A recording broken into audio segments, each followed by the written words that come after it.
Ahí arrancó, ahí te dice que está. Sí, sí, vi. Bueno, buen día de nuevo.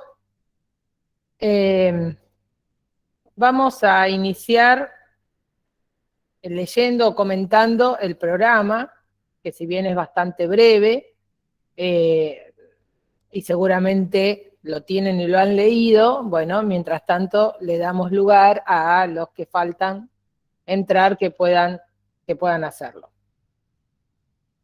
Uno de los grandes ejes que tiene este seminario es diferenciar el sujeto de la responsabilidad del sujeto.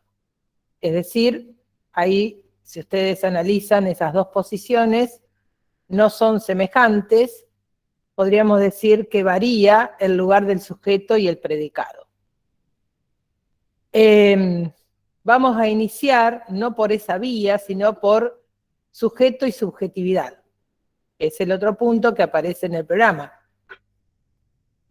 Lo cual eso nos lleva a sostener cuestiones que tienen que ver con la época y lo que es, o el otro punto que también vamos a trabajar en el programa, lo invariante, puesto que el título de este seminario es Posición del sujeto responsable, invariantes lógicas y agresividad.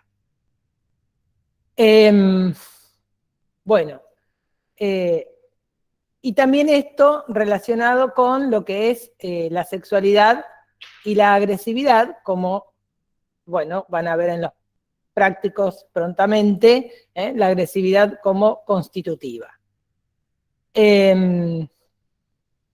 Por eso fuimos armando como dos vertientes, en principio la posición del sujeto responsable, partiendo de una lectura en términos lógicos, ¿sí? Y la vertiente de la subjetividad en relación a la producción fantasmática y la puesta en juego del síntoma. Lo del fantasmática, por supuesto, entre paréntesis, puesto que ustedes no tenemos el tema del fantasma justamente en el programa. Bien, esos serían los lineamientos principales, ¿sí? La evaluación del seminario va a ser en relación primero a un múltiple choice, después del segundo parcial, que tengan aprobado el segundo parcial, se va a hacer la evaluación de este seminario y les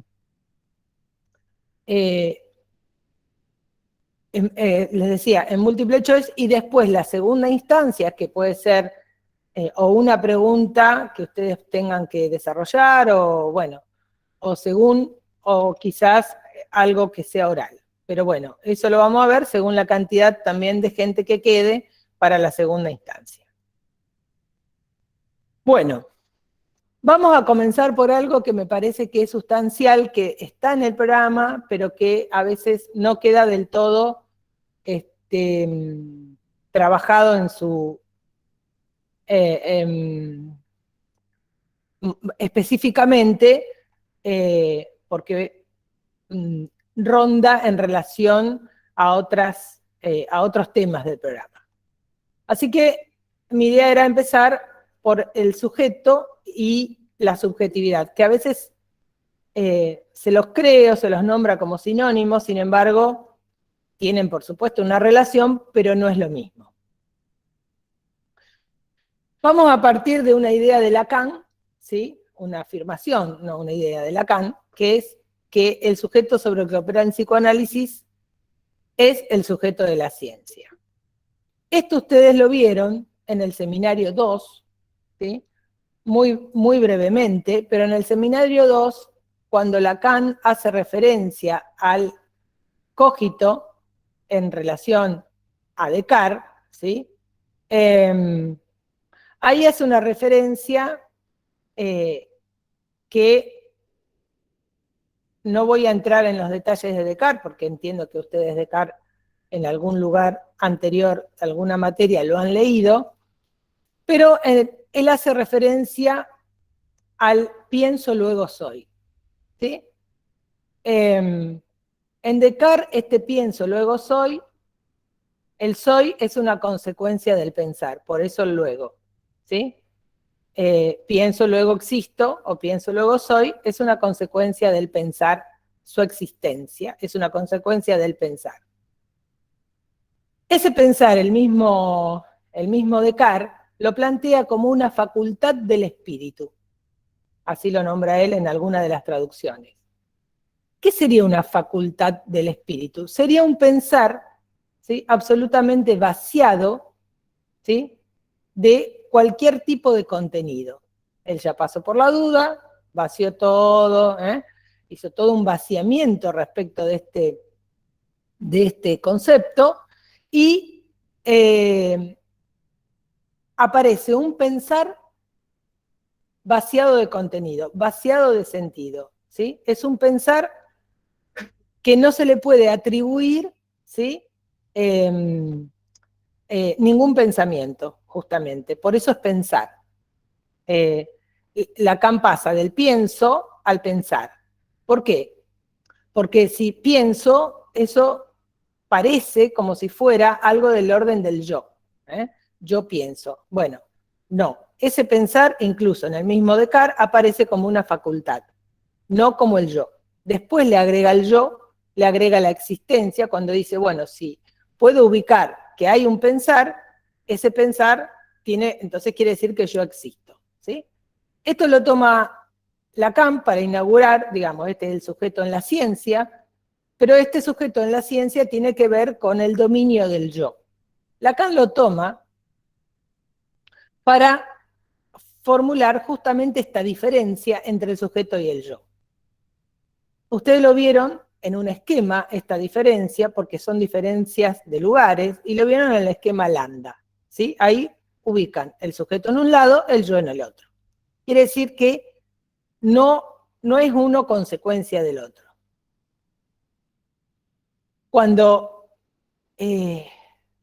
Lacan ubica, ¿sí?, la emergencia del pensar, dice, ahí está el sujeto, ¿sí?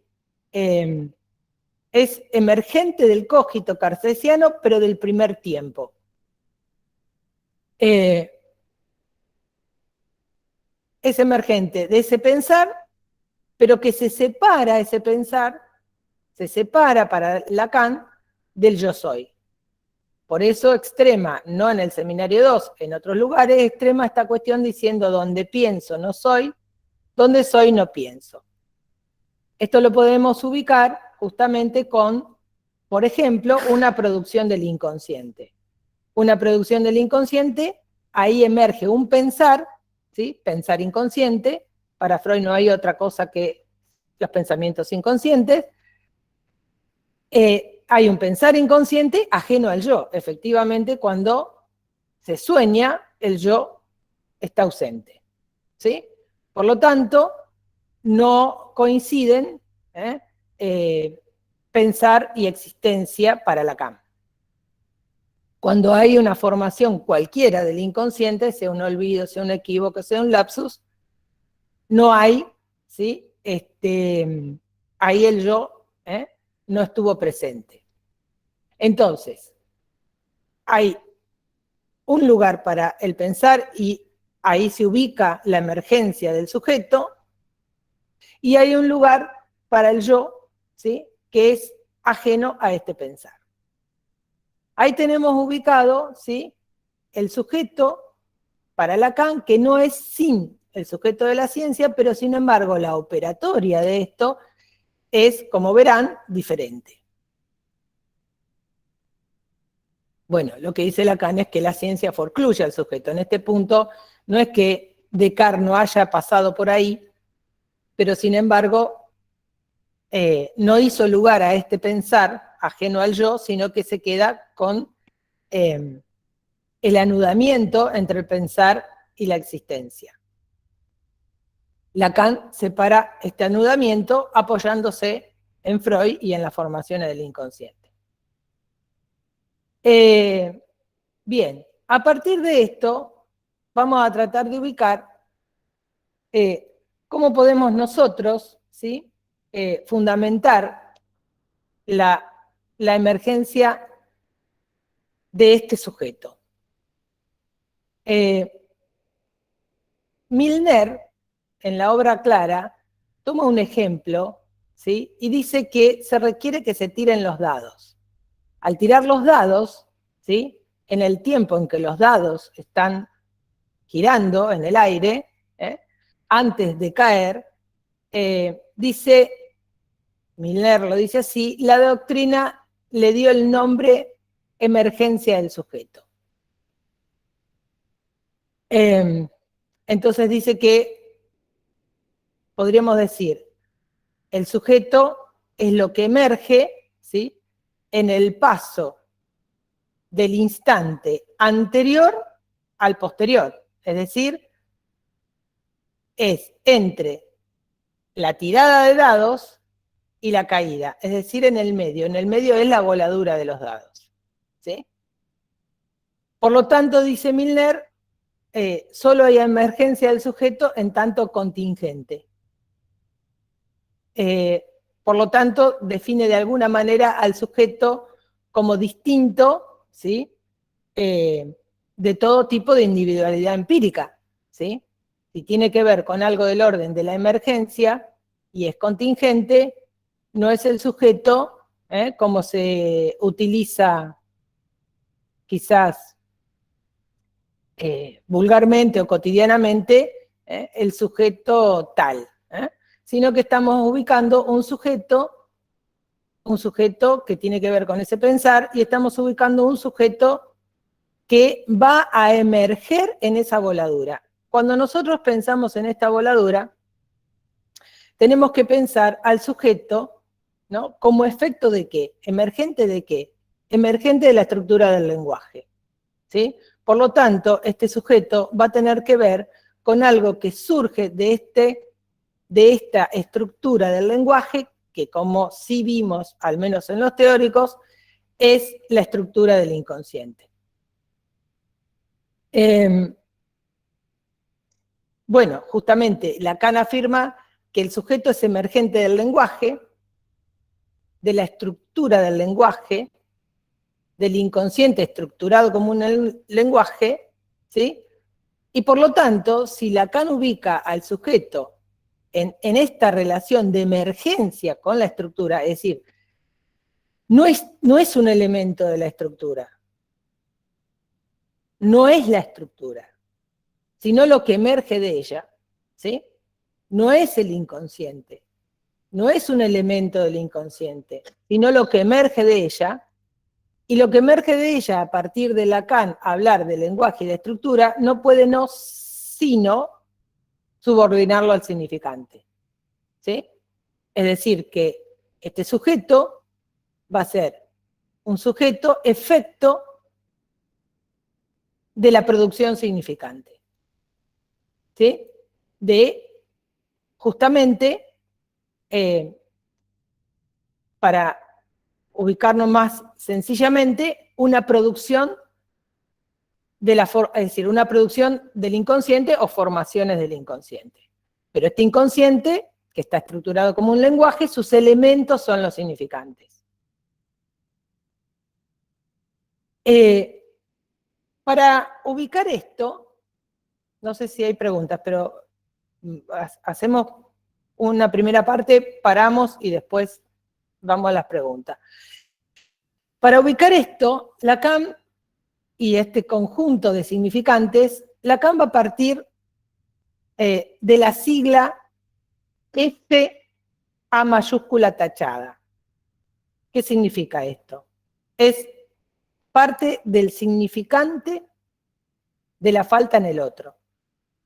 Parte de un otro, con mayúscula, barrado. Es decir, hay una falta asignada, ¿sí?, al conjunto de los significantes, dice Lacan. No me acuerdo dónde, por supuesto, creo que es en Subversión del sujeto.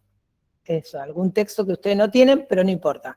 Pero lo pueden captar porque nosotros vimos, ¿sí?, en distintos lugares, además del lambda, para ubicarnos esquemáticamente, eso dice Lacan, los esquemas fijan ideas, para fijar estas ideas, además de ver la ubicación del otro en el lambda, tenemos, ¿sí?, el otro barrado, este lugar del otro barrado, por ejemplo, cuando vimos madre fálica y mujer deseante, barrada. Lo digo entre paréntesis para ir ubicando estas cuestiones. Bueno, entonces, él va a partir de... Lo del significante de la falta en el otro, que falta en el otro, empieza a abordarse en el final del seminario 5 con la construcción del grafo del deseo y aparece con mayor claridad en el seminario 6 cuando trabaja el caso de Hamlet, que ahí ubica en el grafo del deseo la falta en el otro con mayúscula. Por supuesto que la subvención del sujeto también lo elabora porque aborda el grafo del deseo.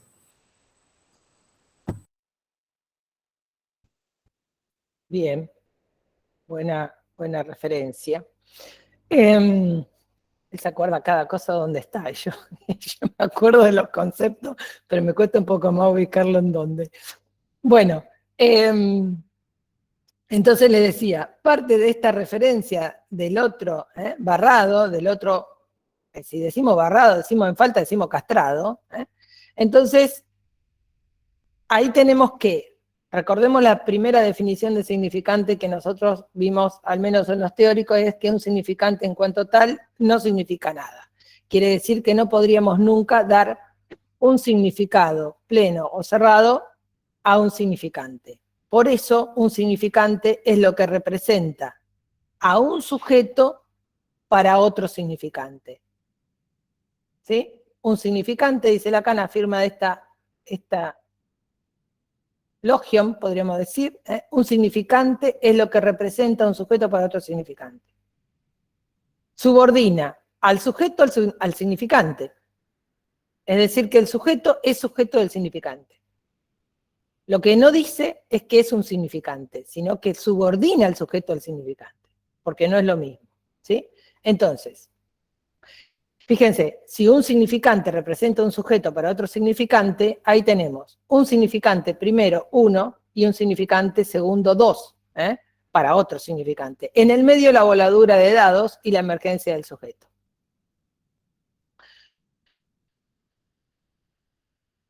Este significante, el de la falta en el otro, entonces, será el significante, el de la falta en el otro, por el cual todos los otros significantes, ¿sí?, pueden representar al sujeto. ¿Por qué? Porque justamente este conjunto, esta batería significante, falta un significante, si no, habría una posibilidad de lograr no la representación del sujeto para otro significante, sino que habría un significado para ese sujeto. ¿Sí? Entonces, el significante por el cual todos los otros significantes, gracias a esa falta, representarán al sujeto. Es decir, que a falta de este significante, todos los otros no representarán nada en sí mismo. Por eso un significante no significa nada. Entonces, cualquiera de los niveles del significante que abordemos, ¿sí?, siempre el sujeto podrá estar presente, ¿sí?, bajo esta forma de representación para otro significante. Podrá o no estar presente, por eso también la contingencia. En La ciencia y la verdad, es un escrito, ¿sí?, de Lacan, dice: el sujeto del significante, puntos suspensivos, transportado por el significante en una relación a otro significante, debe distinguirse severamente, es decir, debe diferenciarse rigurosamente, ¿sí?, tanto del individuo biológico como de toda la evolución psicológica, subsumible por el sujeto a la comprensión. ¿Sí? Es decir, insiste y está diferenciando al sujeto de la biología, de la individualidad empírica y del yo, porque cuando dice de la comprensión, el que comprende es el yo. Entonces, dice, hay que diferenciar rigurosamente, severamente, el sujeto del significante transportado por el significante en su relación a otro significante. Ahí tenemos un significante, representa un sujeto a otro significante. ¿Sí? Por lo tanto, con esto afirma, de alguna manera, la imposibilidad de ese retorno a ideas biologicistas, imaginarias. Por eso no hay que confundir al sujeto con el yo, como lo vimos en el lambda y la construcción imaginaria.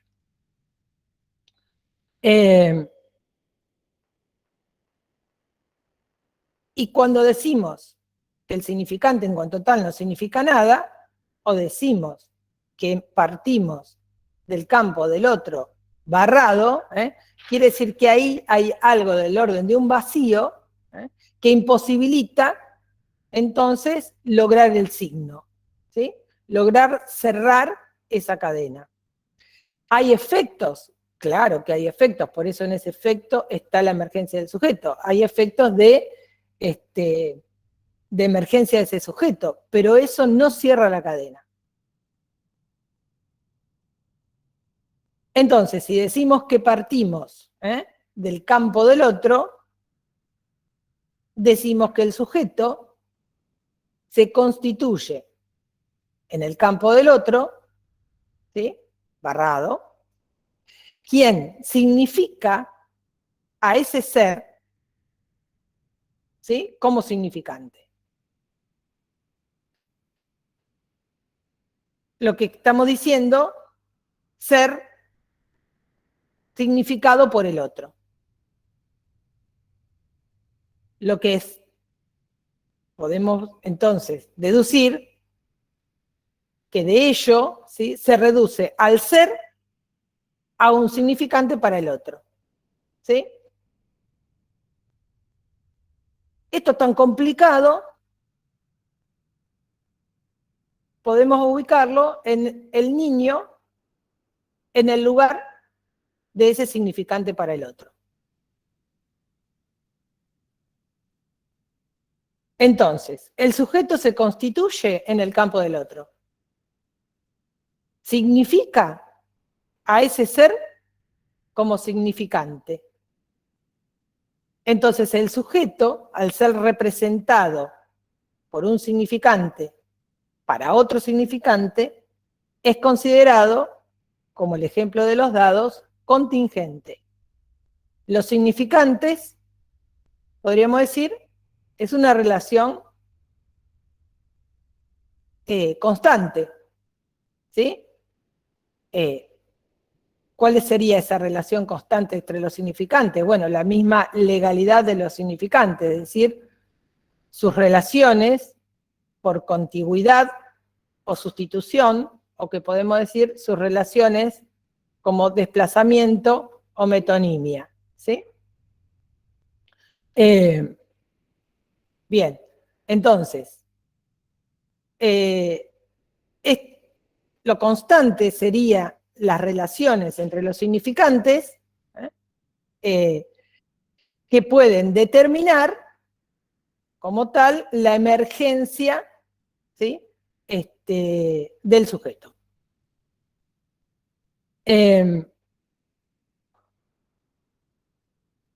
Entonces hay algo que es, podríamos decir,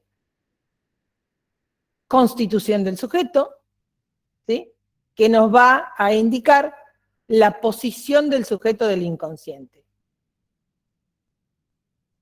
Constitución del sujeto, posición del sujeto del inconsciente, y podemos adelantar, sería esa posición del sujeto responsable.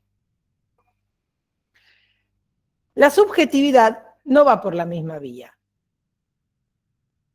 La subjetividad no es una constitución de la subjetividad, sino que habría construcción de la subjetividad. Pero antes de entrar en la subjetividad, no sé si hay preguntas. No sé, Leo, si viste alguna escrita. A ver, Lautaro. Profe, a mí no me termina de quedar, no me termina de cerrar el ejemplo de los dados con, o sea, no me queda claro dónde está puesto el lenguaje y la estructura del lenguaje. Ah, bien, bien. Está bien. El ejemplo de los dados es la voladura, ¿verdad? Es decir, en ese punto me parecía que estaba buena la metáfora, la representación. Es la voladura, es decir, es la emergencia del sujeto de la estructura del lenguaje, o la emergencia del sujeto de la estructura del inconsciente. Por eso decíamos el inconsciente estructurado como un lenguaje. Entonces, ¿la voladura dónde se da? Se da entre el S1 y el S2. Se da entre un significante representa un sujeto para otro, ¿sí? La voladura estaría del sujeto en el medio entre estos dos significantes. Porque si nosotros cortamos la definición y decimos que un significante representa un sujeto, vamos derecho al signo. ¿Sí? Porque un significante, supongamos, Viviana Subcoat me representa, punto, listo. ¿Sí? Y no me representan nada, ese es mi nombre. Tendrá un montón de sentidos para mí, pero no dice nada del sujeto. ¿Sí?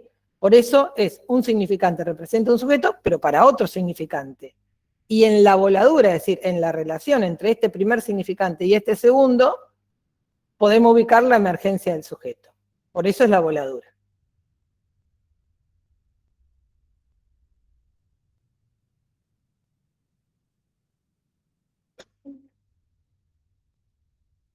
¿Comentarios? Profe. ¿Preguntas? Sí. Sí, yo no me queda muy clara la frase esta de que un significante representa un sujeto para otro significante. No sé si o sea, no lo puedo materializar, no encuentro como algo en donde decir, bueno, como el ejemplo que usted venía dando de Viviana Subcom me representa. No sé si podría explayar un poquito ahí. Bien.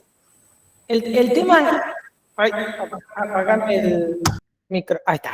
Pues si no me escucho yo y no... autoescucharse para mí es terrible. Bueno, quizás a lo mejor la dificultad primera está en entender lo que es un significante. ¿Sí? Tenemos que partir de la idea de que el significante no significa nada. No estamos en el nivel de SOSIR que está anudado a un significado. ¿Sí? El significante, bueno, también podemos pensar en el significante desanudado. Al significado es la cadena significante se representa S1, S2. ¿Por qué hay dos? Mínimo dos. Es un significante en oposición o tensión con el resto, con la batería significante. ¿Por qué es 1 y 2? Mínimo. Porque si no se significa a sí mismo, necesariamente necesitamos la batería significante. ¿Sí? Entonces, entre este significante y este otro significante, ¿sí? Puede o no haber emergencia del sujeto. ¿Por qué puede o no? Si este significante con el otro significante estamos en una relación metonímica, el deseo se desplaza. ¿Sí? Es lo que Freud habla como en el sueño desplazamiento. ¿Sí? Ahí el sentido se desplaza. Ahora, en algún momento de este sentido, cuando se desplaza, puede haber un corte. Un corte de este desplazamiento. Cuando hay un corte de este desplazamiento, es lo que Freud habla de condensación y Lacan habla de metáfora. ¿Qué significa? Significa que hay una sustitución de un significante por otro. ¿Sí? Significa que hubo un equívoco. de una formación del inconsciente, ¿sí? Un equívoco. Un equívoco es, dije algo que no era lo que quería decir. Eso es un equívoco, ¿sí? Un lapsus. En esto que dije algo que no quería decir, obviamente, no lo quería decir, no era mi intención, pero ahí hay algo del orden de la formación del inconsciente, justamente, ¿sí? En esa sustitución de un significante por otro, es donde puede aparecer, emerger algo de un sentido totalmente distinto y nuevo al anterior, ¿sí? Es cuando alguien dice, yo dije eso, ¿no? ¿Y quién? ¿No? Uno mismo, el yo mismo, se sorprende de eso dicho en mí, ¿sí? Eso dicho en mí que no es yo, ¿va?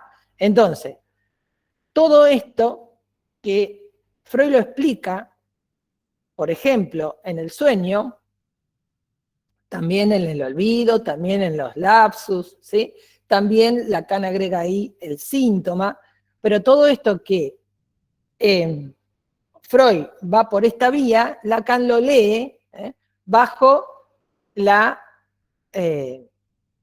afirmación que el inconsciente está estructurado como un lenguaje. Entonces, formaliza esta relación, ¿sí? Es eso, está de alguna manera formalizando esto dicho por Freud, ¿sí?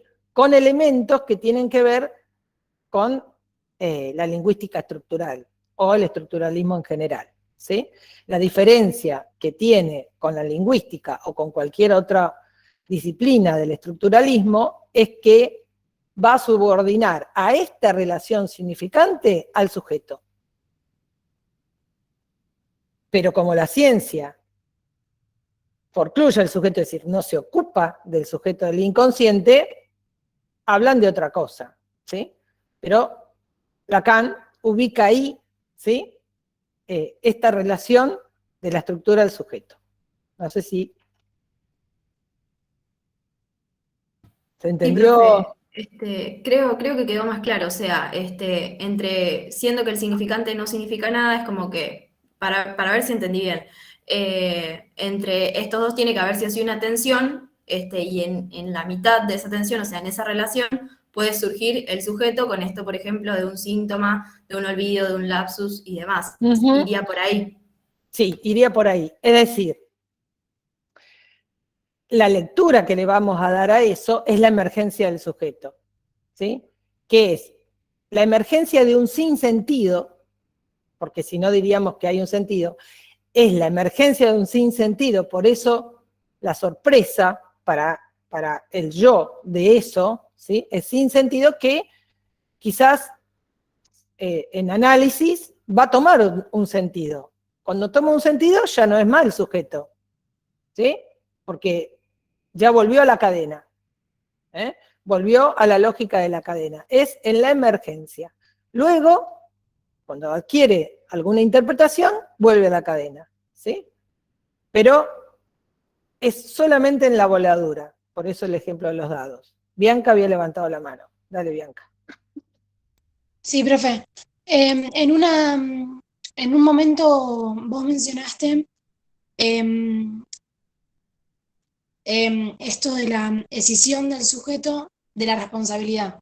Te quería preguntar si vos esto después lo ibas a desarrollar un poco más o si lo podías desarrollar porque me había quedado medio colgado. No sé si te No, lo acordás. mencioné nomás. O sea, Claro. no. Eso mencioné cuando hablamos de los puntos del programa. Va a ser en la última clase la cuestión de la responsabilidad, ¿sí? Pero justamente para poder ubicar la diferencia entre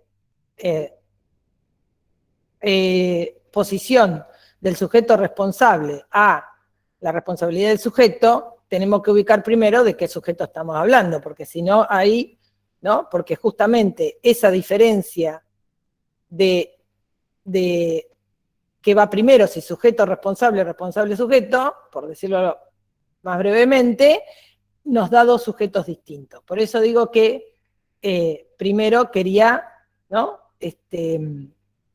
Que ubiquemos de qué sujeto hablamos, ¿sí?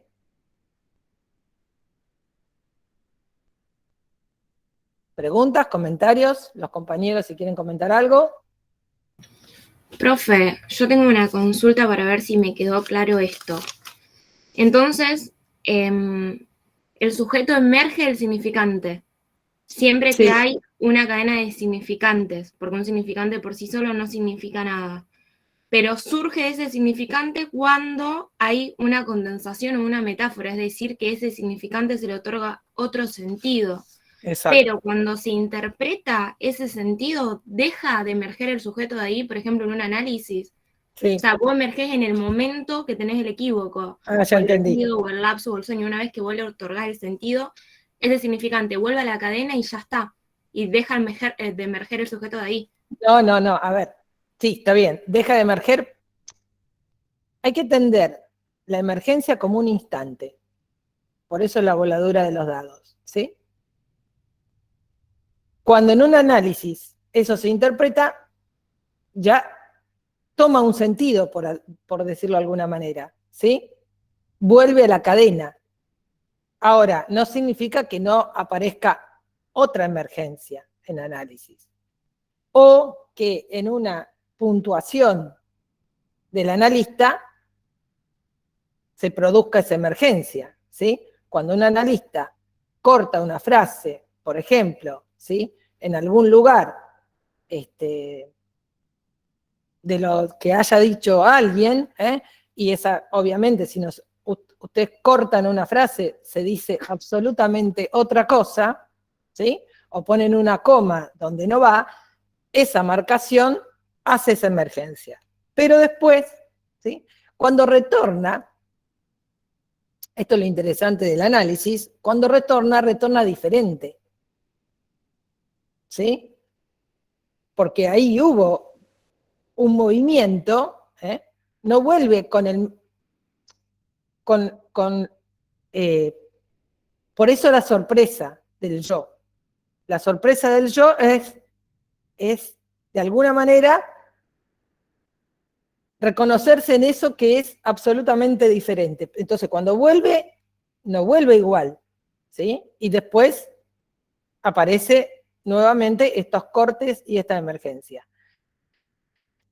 Eso es lo que hace que un análisis funcione y que tenga sentido un análisis, ¿sí? Por eso, a mí me gusta una definición que escuché hace muchos años, pero que dice que un análisis es descargar unos significantes para cargar otros, ¿sí? Es decir, se resignifica. También me acordaba, ya que estoy diciendo esto, de lo que dijo Giordano, ¿no? Se vuelve a inventar la infancia, y uno dice, ¿viste? ¿Cómo es esto? Bueno, justamente, un hecho interpretado, leído de otra manera, ¿sí? Es otro hecho, ¿sí? Es otro hecho. Entonces, ese es el trabajo justamente que Lacan lo define o lo explica vía la lógica del significante y la emergencia del sujeto, ¿sí? Que no puede no ser leído sino en análisis. Y uno dice, pero ¿y si yo tengo equívoco en mi casa, ¿no? Y no voy a análisis? Sí, pero no son leídos. Son acontecimientos cotidianos, pero no es una formación del inconsciente porque ahí no hay lectura de esa emergencia. Para ubicar, uno puede decir, la estructura, sus elementos son los significantes. ¿Cuántos? Mínimos 2. Estamos hablando formalmente, ¿sí? ¿Por qué 2? Porque es 1 y la batería, ¿sí? En sus relaciones, ¿cuál es su legalidad? ¿Cuál es la legalidad de la estructura? Es decir, ¿cómo se moviliza esta estructura? ¿No? ¿Cuáles son sus leyes? Condensación, desplazamiento o sus correspondientes metáfora, metonimia, ¿sí? En la condensación o en la metáfora emerge un sentido nuevo, distinto al que se venía desplazando en la cadena, ¿sí? y en la metonimia se desplaza un sentido, ¿sí? Por eso, cuando este sentido retorna a la cadena, retorna en una cadena con otro sentido que el anterior, ¿sí? Porque si no, entonces no hubiera pasado nada. No sé si esto mejoró o empeoró. Si tenés, ¿sí? Para retomar un poquito, chicos, a ver, la idea es en algún sentido empezar a entender que sujeto y subjetividad no son conceptos sinónimos. Sí, sí.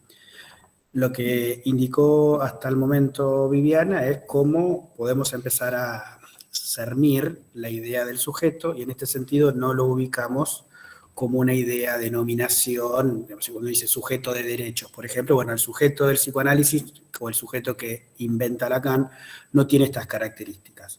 Si Lacan lo inventa en algún sentido es porque lo encuentra en Freud, no al modo de la explicación que hace Lacan, pero si uno entiende que cuando uno tiene un lapsus, un chiste o un síntoma o relata un sueño, hay algo de la articulación de la palabra que se pone en juego en eso del inconsciente. Es decir, la idea de poder entender el axioma de Lacan, que el inconsciente se encuentra estructurado como un lenguaje, tiene que ver con este sustento de entender que un síntoma es algo que se dice, que un sueño es algo que se cuenta, que un chiste es algo que se dice, y los efectos del lenguaje que eso tiene. Para poder entender esto del inconsciente estructurado como un lenguaje, es que en todo caso Lacan se sirve de ciertos elementos estructuralistas y de ahí sale la idea del significante. Es decir, tenemos que entender que el inconsciente está conformado por significantes, que para no enloquecernos, porque son muchísimos, se escribe S1, S2, es decir, un significante que se diferencia de la batería de significantes, del conjunto de significantes, y lo que estamos tratando de ubicar es cómo el sujeto del inconsciente, que emerge en sus formaciones, es un efecto entre la oposición y relación entre estos significantes que hacen al inconsciente. Digo, como para que retomar lo que venía planteando la profesora. El tema de los dados, digamos, ¿por qué? Porque la combinación y relación entre los significantes que haya, bueno, no lo conocemos de antemano.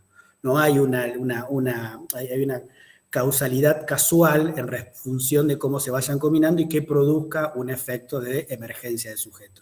Entonces, si tenemos un sujeto que emerge de significantes, esto de que el significante no significa nada, de que es en oposición y relación entre otros, se requiere de que el sujeto, un significante represente un sujeto para otro significante, porque si no quedaríamos enganchados en un signo. Es decir, si uno dice que un significante representa un sujeto y quedamos ahí en la afirmación, no habría la posibilidad de la asociación a restos de significantes y quedaríamos en una teoría más bien lingüística.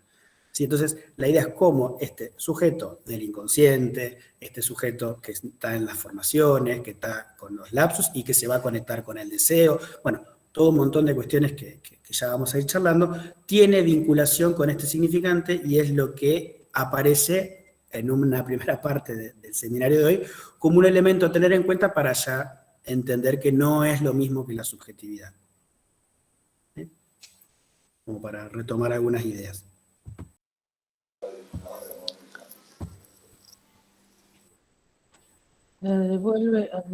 No sé qué dice. Silvina levantó la mano. Sí, buen día. Entonces acá lo que planteaba Siu del significante, del signo lingüístico conformado por un significante y un significado, en la relación que establece Lacan, desaparece el significado, digamos, acá entra en juego los significantes. Sí, muy bien. Significantes 1 y significantes 2, es decir, el significado es variable, es contingente, digamos. Bien, sí. Apágame la cámara. Bien, el tema es así, Silvina. Jacobson habla de la cadena significante. Jacobson era, o Benveniste, Jacobson. S1, S2. Ya cuando los mismos estructuralistas rompen con la idea del algoritmo, ¿sí? El algoritmo de Saussure era S sobre S, elipse y vectores. Es decir, uno sobre el otro no variaba. La representación del algoritmo es el signo. El arbolito, la palabra árbol, la imagen acústica, etc. Ya la idea de cadena significante, es decir, que hay ruptura con el referente, lo que de la relación de un significante con el otro pueda emerger como sentido, ya aparece incluso antes, o lo toma Lacan, de otro estructuralista, porque Saussure es un precursor del estructuralismo, pero el estructuralismo aparece después, es decir, la ruptura con el referente.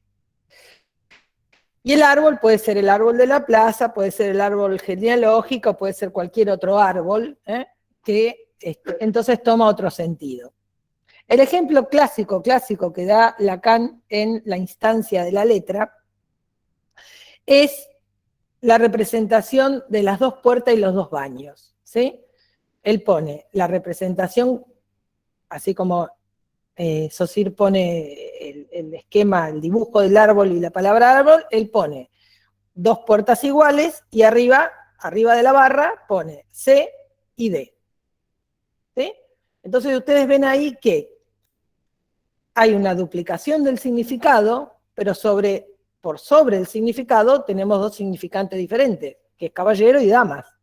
Pero ninguno de los dos, digamos, ¿pero qué significan? No significan caballero, no significan damas, significan baños. Quiere decir que la significación de esas dos significantes no es ni uno ni el otro. ¿Sí? No es ni caballero ni dama, es baños. Sí, entonces sería que, digamos, el significante, visto desde el psicoanálisis, sería como algo movible, digamos. En cambio, lo que establece Saussure es significante y significado como algo inamovible. Sí y no, Silvina, porque de Saussure pasamos a los estructuralistas, a la lingüística estructural. Puntapié, Saussure, pero no es estructuralista porque el movimiento estructuralista aparece después. Así que ya para los estructuralistas, el significante no tiene significado, el significante no significa nada. Esto Lacan lo toma del estructuralismo. A mi entender lo toma porque es la ciencia imperante en su momento, y para que poder dialogar con los popes de la época, tiene que hablar, relacionarse un poco para que el psicoanálisis entre en cuestión. De ahí todo el mundo habla de psicoanálisis con Lacan. Es lo mismo que el estructuralismo o la lingüística estructural. Es exactamente lo mismo, eso no lo inventa Lacan. Lo que inventa, de alguna manera, si podemos decir que lo inventa, lo que hace Lacan es subordinar el sujeto al significante. Esa es la diferencia con el resto de los estructuralistas. Porque el resto de los estructuralistas estamos hablando de una ciencia llamada humanista, estructural, formal. Lacan adhiere a esto, pero como no es ciencia del psicoanálisis, porque si no quedaríamos del lado de Descartes, anudando el pensamiento a la existencia, ¿cómo logra, con esto que trae el estructuralismo, ubicar el sujeto del inconsciente? Aquello que lee en Freud. Lo ubica a relación de los significantes, pero, ¿sí? Lo ubica como emergente de esta relación. ¿Se entiende? Es decir, no es algo que lo inventa Lacan, lo trae del estructuralismo, lo toma, no lo trae, lo toma del estructuralismo. ¿Sí? Ahí hay otra manito. Sí, perfecto, Danilo. muchas gracias, se entendió claro. Bien, buenísimo. Danilo. ¿Qué tal? Buen día. ¿Cómo están? Buen día. Me quedé pensando que la metáfora de los dados está bárbara, pero estaría bueno que la profundicemos un poquito más por ahí para aclarar algunas dudas que estoy viendo en los compañeros. Los dados en sí no significan nada, es decir, contienen un montón de significantes en probabilidad, en potencia, pero en sí no significan nada. Es decir, empiezan a significar cuando son puestos en juego, de ahí la voladura. Es decir, un dado es capaz de representar del 1 al 6 una vez que es volado, es decir, una vez que es arrojado. Pero generalmente se arrojan 2 dados, por eso habla de 2 dados, significante 1, significante 2, hay 2 dados. Y mientras estaban hablando se me ocurrió, en esto de la existencia de la letra, ahora entiendo, después de mucho tiempo, por qué Lacan trae a colación a Pascal, con esto de la teoría de la probabilidad. Que aún así, ahora pienso, una vez que lo empiezo a hablar con ustedes, es que los dados en tanto que dados solamente significan si están incluidos en un juego, o sirven para significar si están incluidos en un juego, porque los dados son elementos cualquiera, son como las runas, o sea, sí, contienen un montón de cosas a significar, pero si están incluidos en un contexto, están contextualizados, ¿no? En tanto que juego, es decir, se me ocurre ahora, juegos, el paño de los dados, la oca, el juego de la vida, etc. Nada más era eso, perdón por la acotación, muchas gracias. Sí, muy bien, Danilo, muy buena la acotación. Me alegra que ahora te hayas entendido algo que no entendías, y también vamos a traer más adelante en la próxima clase, no, en la otra, Pascal. Pero tal cual, es decir, cada dado, bueno, por supuesto esto está restringido a las caras de cada dado, ¿no? Pero en su voladura puede caer el 2 y el 5, puede caer el 3 y el 1, puede caer el 4 y el 6, ¿eh? Es decir... Sí, incluso el 1 y el 1, formando un 2, que una cara de un dado puede dar un 2 también. Exactamente. Que no sería el mismo 2 tampoco, es decir, no sería la misma palabra dicha. No sé, bueno, no voy a volar los pelos, pero lo entendí por ahí. Sí, sí, así es. Por eso me parecía buena ese ejemplo de Milner, ¿sí? Está bueno leer el texto de Milner, están invitados a leerlo, por supuesto.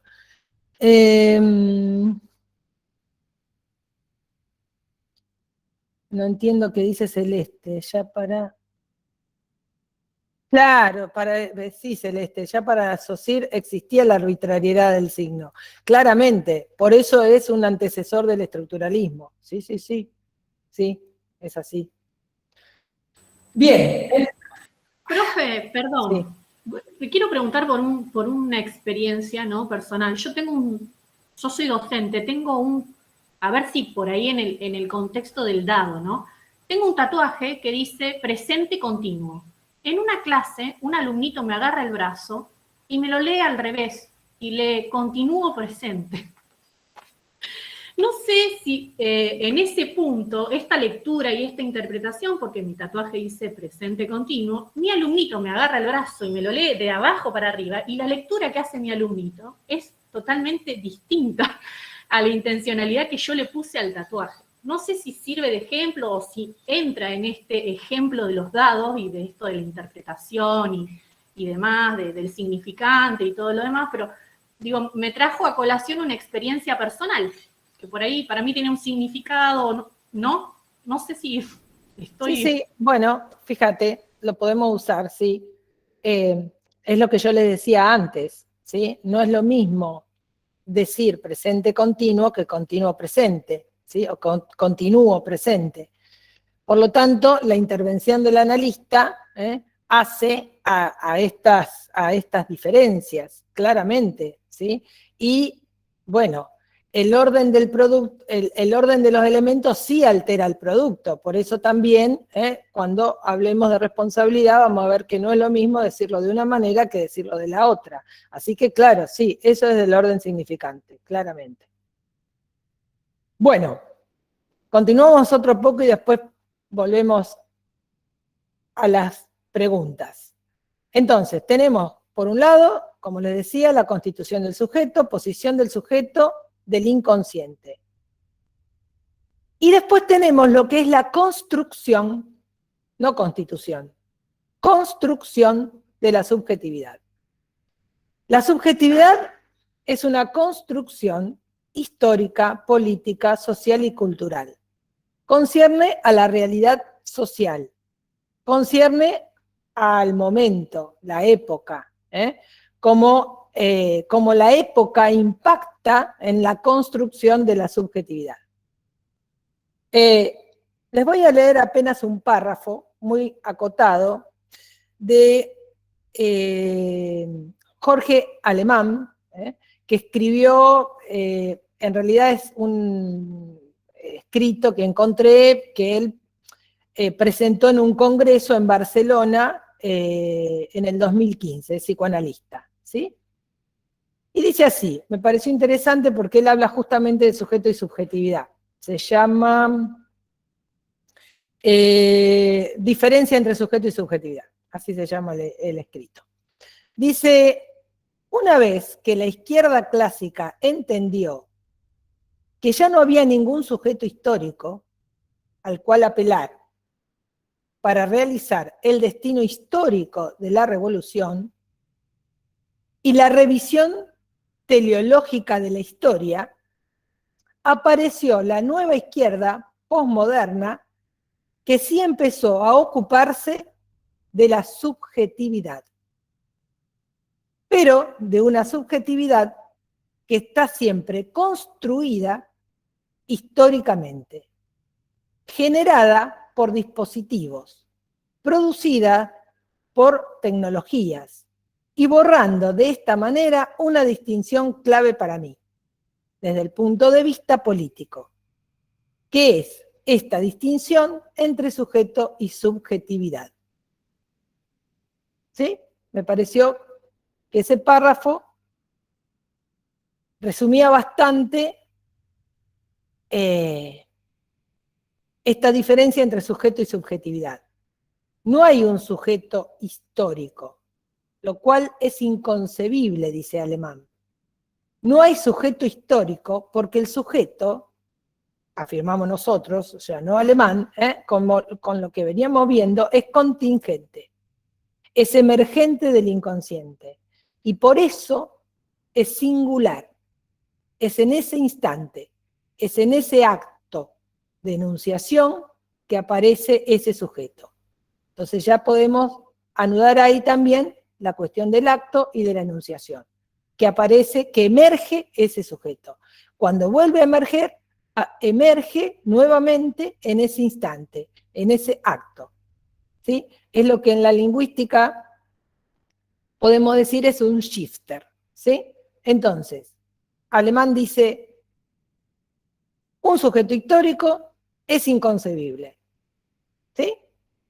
Porque el sujeto, nosotros acompañamos a Alemán, ¿sí? Es contingente, emergente del inconsciente o de la estructura del lenguaje, y eso es singular.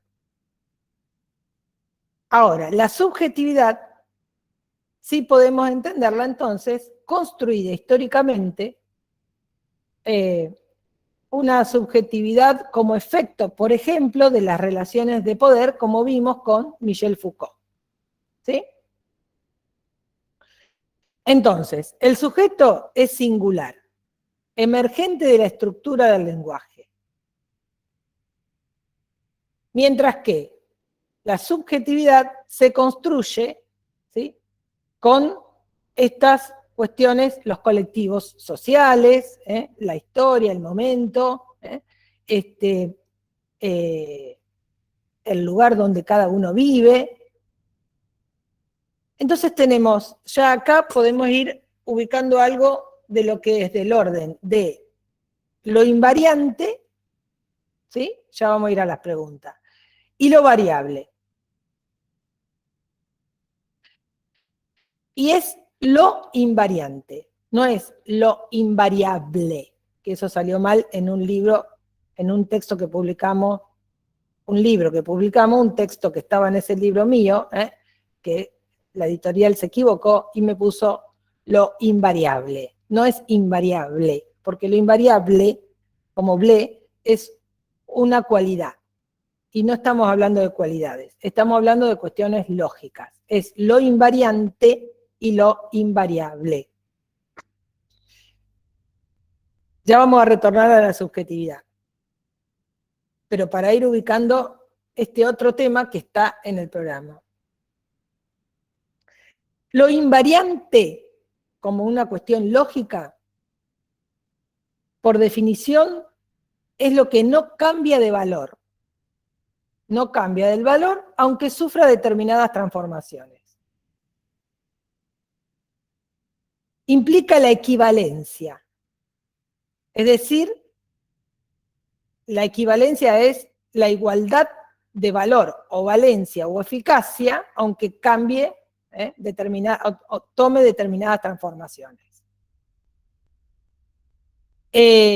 Cada teoría matemática tiene sus propios invariantes. Y entonces tenemos como ejemplo los invariantes geométricos, en la geometría, esas figuras. Los invariantes geométricos son las propiedades que una figura conserva, aunque se le aplique una rotación o traslación. ¿Sí? Entonces, acá viene la pregunta, ¿dónde podemos ubicar los invariantes en psicoanálisis? ¿Y cuáles serían, sí? ¿Cuál sería lo que es lo variable? Como recién anunciamos, entonces, el sujeto del inconsciente es sujeto de la enunciación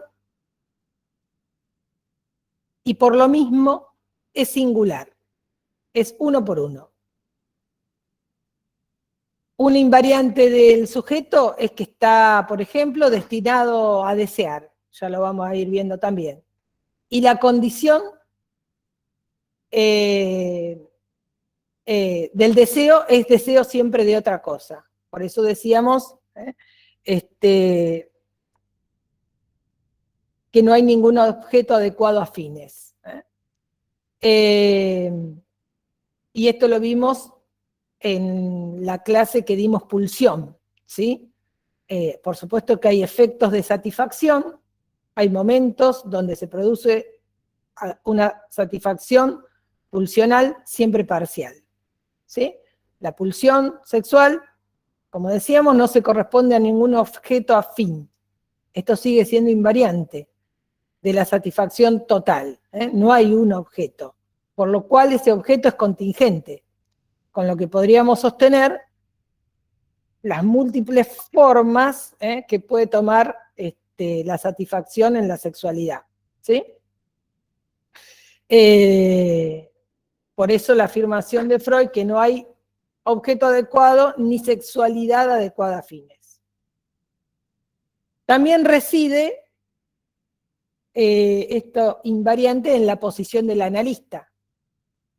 Esto es interesante porque es a partir del deseo del analista que un análisis funciona. Y el deseo del analista es analizar, no es el deseo del sujeto del analista. ¿Sí? Reside también, como vimos, que hay un cuerpo que no es propio, que mejor dicho, que para apropiárselo, ¿sí? Tiene que ser adquirido como propio.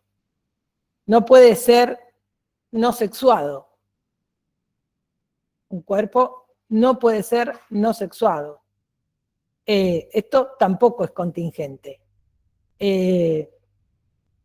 No va a ser un cuerpo de la anatomía, ¿sí?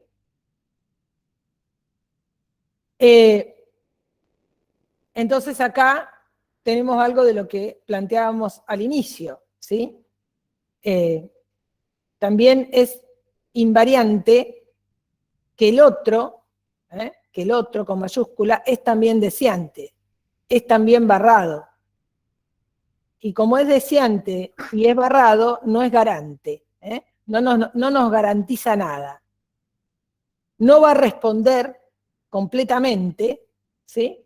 Por eso la lógica de la necesidad, demanda y deseo. No puede responder en su totalidad, porque también es barrado.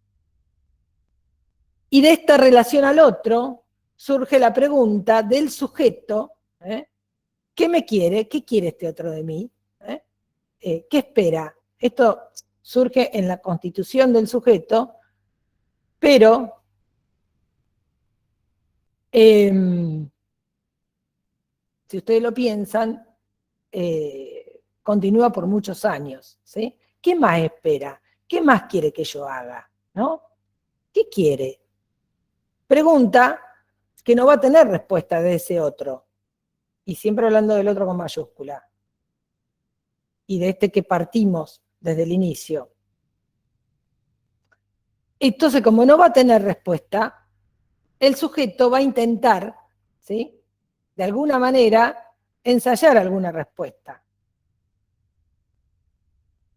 Esto va a tener que ver con la posición que este sujeto, decíamos la posición del sujeto en el inconsciente, la posición que este sujeto tenga según las estructuras clínicas, neurosis, psicosis, neurosis obsesiva, histeria, fobia. Pero también, y acá viene lo variable, según lo que cuente de la época, según con lo que tenga a mano, ¿sí? Según con el momento histórico, político, social que nos encontremos. Por eso va a ir montando modos distintos de respuesta a esta pregunta, que es los modos de respuesta al deseo del otro. ¿Sí? Bueno, originalmente, en el sentido del origen, esto comienza cuando un niño descubre la falta, la falla en el otro. Cuando reconoce al otro castrado. Y esto, entonces, es lo que hace lugar a la posibilidad de la emergencia del sujeto, ¿sí?, como vimos al inicio, y bueno, también es invariante, obviamente, que este sujeto va a ser sexuado, sexual y deseante, ¿sí? Lo variable, que tiene que ver con la subjetividad, va a tener que ver con, por ejemplo, la modalidad de esta respuesta, la modalidad que tome el síntoma. Eso va a tener que ver con las particularidades de la época.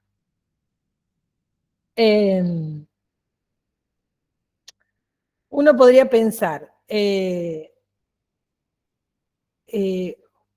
bueno, si escuchan la clase de Butler, también lo van a, que di yo, también lo van a tener, pero si uno piensa hoy en género, sexo, identidad, que son categorías que permiten leer la cultura, llevan a la historización y construcción social y cultural. Es decir, lo variable. ¿Concierne a qué? A la subjetividad. Por eso la época es productora de subjetividad, ¿sí? Por eso la subjetividad es una construcción histórica, política, social, cultural, ¿sí?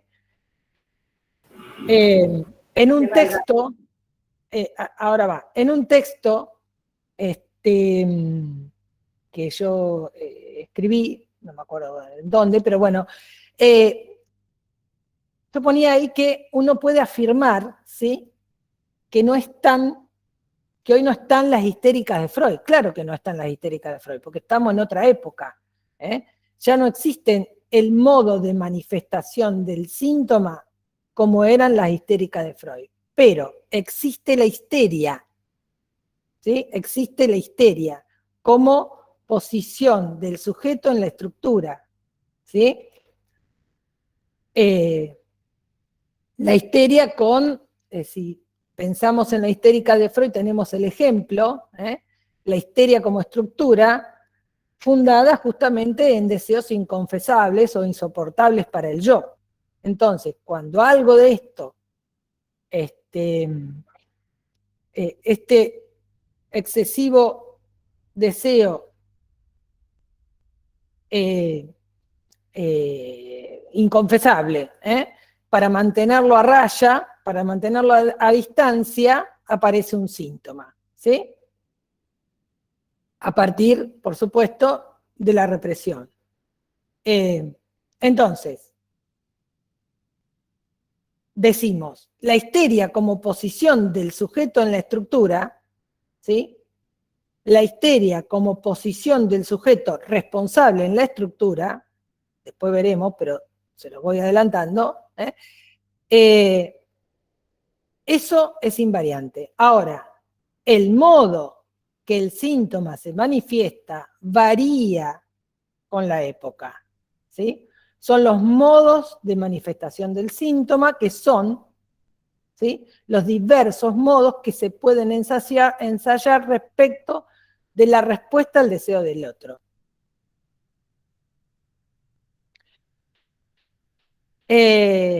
Las épocas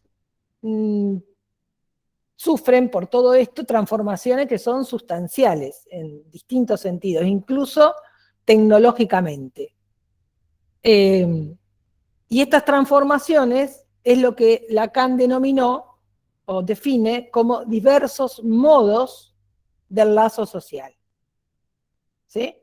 Son los diversos modos del lazo social. Y por lo mismo son los diversos modos de manifestación del malestar. Del malestar en la cultura. Y por lo mismo, ya que está, podemos señalar diversas modalidades de goce. ¿Sí?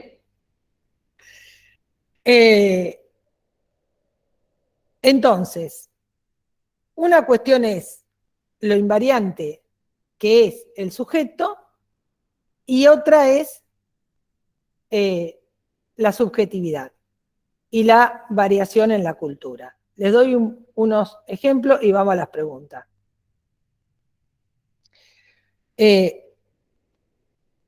Se puede tomar incluso, por ejemplo, vía la técnica, vía la ciencia, se puede hoy transformar un cuerpo, ¿sí? Mediante una intervención quirúrgica, ¿sí?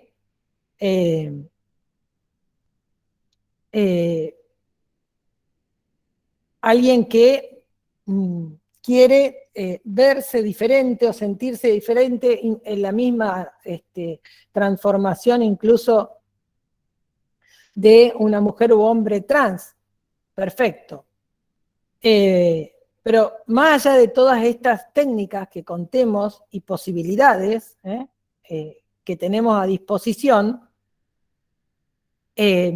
bueno, hay algo del orden de la posición del sujeto en la estructura que es invariante, ¿sí?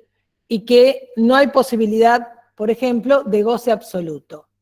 Por más transformaciones que hagamos, el goce sigue siendo siempre en menos, digamos. O, mejor dicho, la posibilidad del goce es en tanto plus de gozar y no el goce en su totalidad, el goce pleno. Esto, de alguna manera, podríamos decir, hay una apelación general a renegar de la castración, en definitiva, de ese barramiento. Apelar quizás a, bueno, total, todo lo puedo, ¿sí?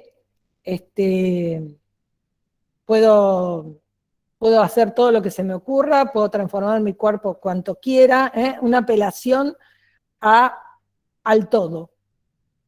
Una apelación que también involucra al saber científico y a la técnica, que además es muy eficiente. Y entonces aparece una especie de promesa, ¿sí?, de posibilidad de alcanzar ese paraíso perdido. Pero eso no es posible. Y ese paraíso perdido, en términos psicoanalíticos, podríamos pensar que no es otro que el materno. Pero, bueno. Entonces podemos considerar también diversos modos de relación sexual con el otro. Cómo se afecta la sexualidad y la relación al cuerpo en función de estos avances científicos, ¿no? Esto es algo que escribí en otro lado y que un amigo de la cátedra le gusta esta secuencia. Fuimos pasando, digamos así, de la píldora anticonceptiva que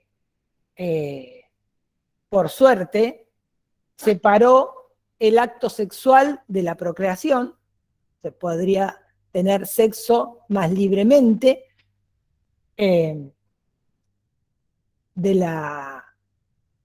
sin problemas a la procreación, o problema del embarazo. Luego aparece la fecundación asistida, in vitro, que separa la procreación del acto sexual, ¿sí? Es decir, se puede procrear sin tener sexo, y cuando esté aprobado, porque en realidad técnicamente ya está logrado, ¿sí? Cuando esté aprobado y esto sea posible, se puede clonar un humano. Es decir, se puede procrear sin sexo, sin óvulos, sin esperma, sin otro, sin un semejante. Bueno, esto muestra los diferentes modos de lazo social entre las distintas épocas, ¿sí? Entonces, el cuerpo propio necesariamente es un cuerpo sexuado. Por eso es un invariante lógico. La sexuación no puede ser sino efecto de lo discursivo, es decir, mediante la obra del significante. La regulación, como vimos, ya con la significación del falo, con Freud, cuando arrancamos esta clase, que tiene que ver con la relación simbólica del significante y la castración. Que esto se reconocerá ficcionalmente un cuerpo sexuado, ¿sí? Erógeno, un cuerpo femenino o masculino, que refieren a un mismo significante, que es el significante de la falta en el otro, que es el significante falo, que es... y por el otro lado, esto es lo que concierne a la posición del sujeto, y por el otro lado, lo que más tiene que ver con el soy, yo soy hombre, mujer, lesbiana, no importa, es una posición ya más respecto de la imagen y de lo que cada uno dice que es. Que a veces puede o no corresponderse con la posición sexual e inconsciente. Entonces, el cuerpo propio, que se vive como propio, que se vive como tal, para sentirlo, adquirirlo como propio, tenemos que también pasar por el otro. No nacemos con un cuerpo que se sienta como propio. Esto lo vimos en Irlanda, también en el esquema óptico, en el seminario 2, cuando vemos que la adquisición del cuerpo como propio se produce entre la palabra y la imagen, ¿sí? No es solo una cuestión de imagen, es la palabra y la imagen con relación a este otro, con mayúscula, barrado, y a este otro con minúscula, prima, la A'. ¿Sí? En esta relación a este otro y otro, construimos una imagen, nos devuelve una imagen, pero esta imagen es tramitada por la mirada del otro, con mayúscula, que ratifica ese rasgo, ¿sí? Pero también se incluye, además de esa pulsión, mirar, la pulsión invocante, es decir, la voz, lo que el otro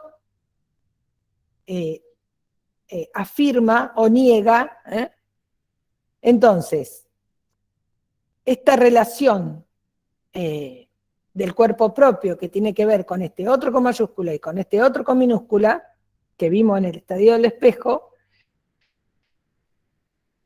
es en este intrincamiento, digamos, entre la voz y la mirada, ¿sí?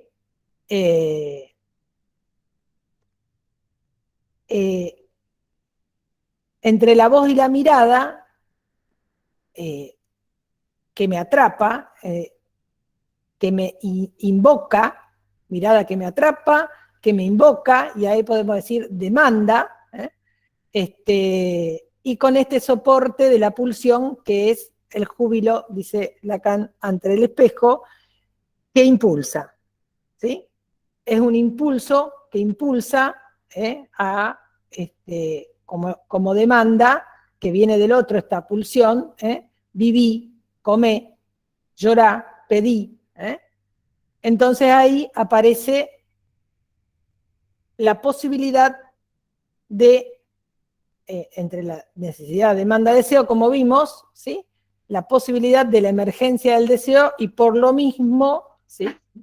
La posibilidad de la emergencia del sujeto. Esto es a partir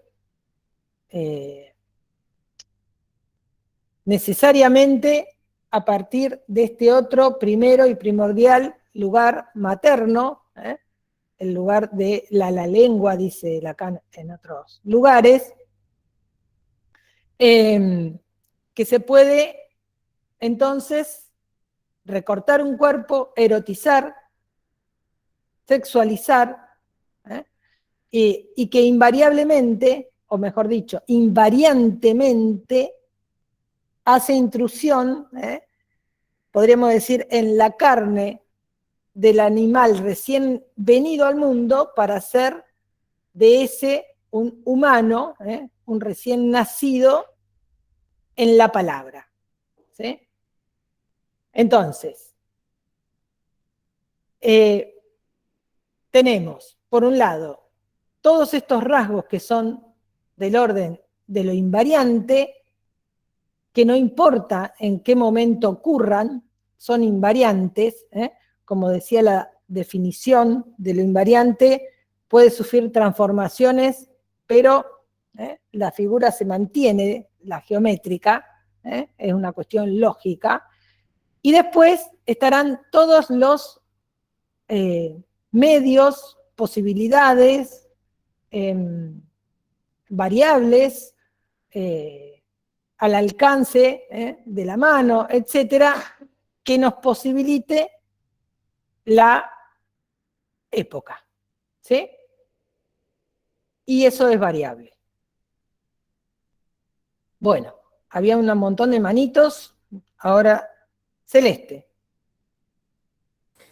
Sí, profe. Usted en la clase pasada, bueno, en esta ya lo desarrolló más, nos anticipó que iba a hablar de la responsabilidad del sujeto. Hoy veo que está destacando un montón de categorías para poder englobar la cuestión, como construcción, constitución, variante, invariante. Y en un momento usted dijo, no hay sujeto histórico. Me pregunto si puede haber historización del sujeto, si le corresponde al sujeto hacer su propia historización, si el sujeto puede en sí ver algo de lo variante y de lo invariante, o si estas categorías son dicotómicas en cuanto justamente a estas dicotomías que usted nos está planteando de construcción, constitución, variante, invariante, o si lo podemos pensar también al interior del sujeto per se, digamos. Porque entiendo que el sujeto también se puede pensar como individuo o como persona, retomando, ¿no?, las categorías No, bueno, ahí ya nos fuimos del psicoanálisis, no. Eso es lo que arranqué desde el primer momento. Me pregunto, claro, nos corremos, pero si en estas categorías nos sirven al interior del sujeto o le sirven al sujeto, si el sujeto pueda historizar, si le corresponde a él, si es responsabilidad del sujeto, no sé para dónde vamos, pero sí. ¿Cómo lo puedo ubicar? La responsabilidad, olvídense por el momento, porque lo vamos a trabajar en la próxima clase, la va a dar Leonardo con agresividad, y la última vamos a trabajar la responsabilidad. Pero, a ver, el sujeto no es histórico, pero sí el sujeto puede hablar de su historia, ¿no? Eso sí. No podemos hablar de un sujeto, de ahí partimos, de un sujeto individual empírico, porque estamos hablando de un sujeto que emerge de los significantes. Si emerge de los significantes no hay empiria posible. La única materialidad, dice Lacan, que tenemos del sujeto es el significante. Pero no es material, no es empírico, en el sentido del individuo, de la persona. Uno escucha a alguien que dice en algún lugar sujeto, pero cuando lo nombra, ¿sí?, el sujeto fulano de tal, entendemos que hay una especie de sinonimia entre sujeto y persona. Bueno, eso es lo que no estamos diciendo en psicoanálisis.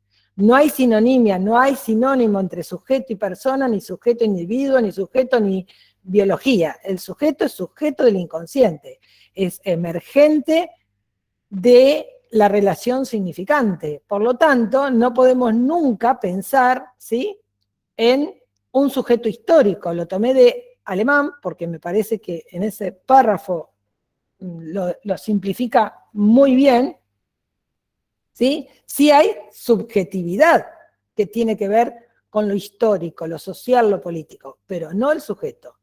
El sujeto sigue siendo singular. Y en su singularidad, ¿sí?, yo no creo que el que historiza sea el sujeto. El que historiza en un análisis es el que habla en principio. La historización viene del yo, lo que el yo interpreté, me acuerdo, pensé, ¿sí?, sentí, pero después ante una intervención, olvido o sueño, me doy cuenta que puedo resignificar eso que pensé, eso que sentí, eso que... Esa es la intención del análisis. Los dos pilares, dice Freud, es amar y trabajar. Amar con toda su amplitud y trabajar con toda su amplitud, obviamente. Es decir, hacer algo en la vida. Entonces, y no por eso interrumpirme, ¿sí? Eso es, de alguna manera, para lo cual apuntaba Freud y el análisis.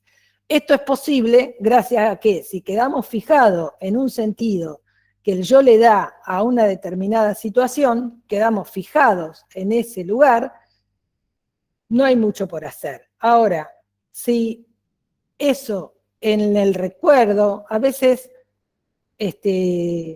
alguien se sorprende de un recuerdo que le aparece que nunca había tenido, ¿no? Y a veces se pregunta, ¿pero esto será realmente un recuerdo o yo ahora lo estaré pensando? No, para el caso es lo mismo, ¿sí? Para el caso es lo mismo, porque eso hace también a la resignificación de algunos acontecimientos. Entonces, no puede haber nunca un sujeto histórico, sí, con relación a la subjetividad. Por eso me parecía lo de Alemán. Es un texto corto, lo pueden bajar de internet, está publicado, lo pueden leer, muy interesante. Insisto, alguien puede hablar de su historia, claro, pero ¿y habrá cuestiones en común con otros? Claro que sí, porque ¿qué son las cuestiones en común? Que vivimos en Argentina, que más o menos somos contemporáneos, que pasamos, ¿no? Sí, claro, hay cuestiones en común. Ahora, cómo cada uno vivió eso, cómo cada uno percibió eso, bueno, eso no se puede generalizar. Por eso hablo de singularidad. Profesora, ¿podría repetir el nombre y el apellido del autor que usted recomienda para leer? Jorge Alemán. Gracias. Sí, me dice Leo acá que en el programa hay otro texto de Alemán que pusimos en el programa de este seminario. Pero eso va a estar más relacionado, ese texto, con lo que es responsabilidad, que los dejo con ganas. Yo había visto eso del programa y decía notas de Lacan o para Lacan y Sartre. Y en la bibliografía ampliatoria decía solamente para Lacan. ¿Es el mismo texto? No, no sé. No. Un error de tipeo, capaz, no sé. Ahí el Leo lo va a revisar. Estoy buscando a ver si les digo bien que yo saqué esta... Profe, perdón, ya dejé el link Dale. del texto en el chat. Ah, buenísimo. Gracias. Gracias, ahí está entonces. Está en Virtualina. Bien. Son 3 hojas, creo, ¿no? No es un texto extenso, pero me pareció que estaba bueno. Bien, Bianca, hace rato que tiene la manito. Sí, profe. Mi pregunta era más que nada porque vos nombrabas esto de lo variable con respecto a la sociedad, a lo social, ¿no? A lo que ofrece o lo que uno puede sacar de lo social, que eso es lo variable. Lo invariante, entonces, vendría a ser más que nada lo que es la emergencia del sujeto en el significante, en esta, bueno, no sé bien cómo decirlo, pero en la cadena significante y el cuerpo como sexuado. Esto vendría a ser lo invariante.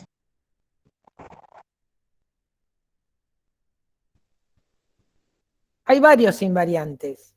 El cuerpo sexuado, la posición del sujeto del inconsciente,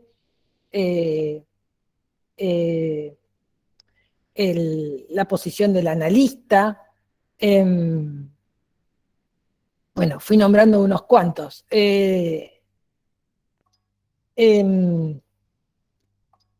La posición del sujeto en el inconsciente, les decía, bueno, por eso les daba el ejemplo de la diferencia entre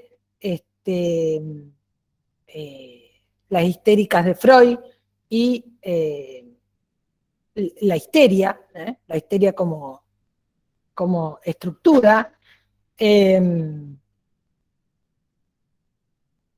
el sujeto es sujeto del inconsciente y parte del campo del otro. Son todos invariantes, ¿sí? No me acuerdo si me estoy olvidando, pero ustedes se van a dar cuenta cuando puedan empezar a ubicar más puntualmente, ¿sí? Aquello que no varía, por eso es invariante. Invariantemente hay intrusión de la función materna en el recién venido, invariantemente. También que no hay ningún objeto adecuado a fin de la satisfacción total. Por ejemplo, lo de la cuestión de la pulsión, ¿sí? Que se trata de pulsión y no de instinto. Bueno, eso nos da ya la posición del inconsciente, del sujeto en el inconsciente y un sujeto que tiene que ver deseante y sexualizado, ¿sí? Que el cuerpo no es la anatomía. Bueno, varias cuestiones podemos tomar respecto de lo invariante, ¿sí? No sé si me llegó mensaje de alguien de la cátedra. No. Bien. ¿Preguntas? ¿Había algo escrito?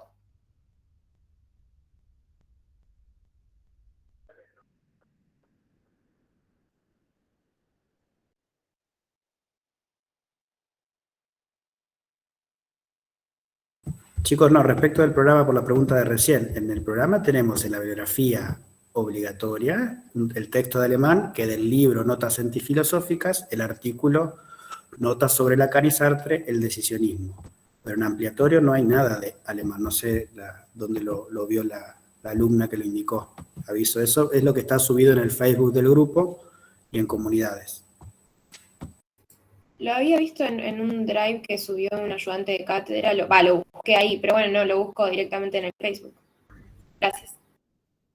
Es posible que a lo mejor esté en una ampliatoria, no recuerdo, del programa general de la cátedra, pero del programa del seminario no. Eso es la diferencia, quizás. No, claro, no, era de la materia en general donde yo lo había visto. Ah, ahora sí. Sí, sí. Bien. ¿Comentarios? Germán. Buen día, profesora. Me quedé pensando en lo de los dados que se tiran. Porque cuando contextualizamos los dados, o sea, cuando le damos un significante, usted dijo que surge el sujeto inconsciente, es el tiempo. Pero cuando estaba contextualizado, por ejemplo, en un juego, o sea, yo conscientemente quiero que me salga tal resultado. O sea, necesito que me salga tal número. Ahí que surgiría el sujeto, el yo pensante. No, eso es una metáfora, ¿sí? No es que estoy diciendo que efectivamente tenemos que jugar a los dados, ¿sí? La metáfora es entre la batería significante, los números de los dados, todos los números de los dados, que no son todos, porque los dados de alguna manera también son limitados, ¿sí? Tienen cierta cantidad de números, y hay cierta cantidad de posibilidades combinatorias. El tema está, ¿sí?, entre el S1 y el S2, ahí hay una emergencia. El S1, el S2 representa justamente las categorías del conjunto de los significantes, o del conjunto de los números de dados. Pero no es que, sí, cuando juego a los dados, cuando juego, no sé, a la quiniela, cuando juego al Kini, quiero que salga, eso es una intencionalidad. Pero ahí no está el sujeto en juego. Eso está en juego el juego, pero no el sujeto, ¿sí? Ahora, tomando ese mismo ejemplo, si no puedo dejar de jugar a la quiniela o a los dados, entonces sí hay algo del orden de cierta adicción del sujeto.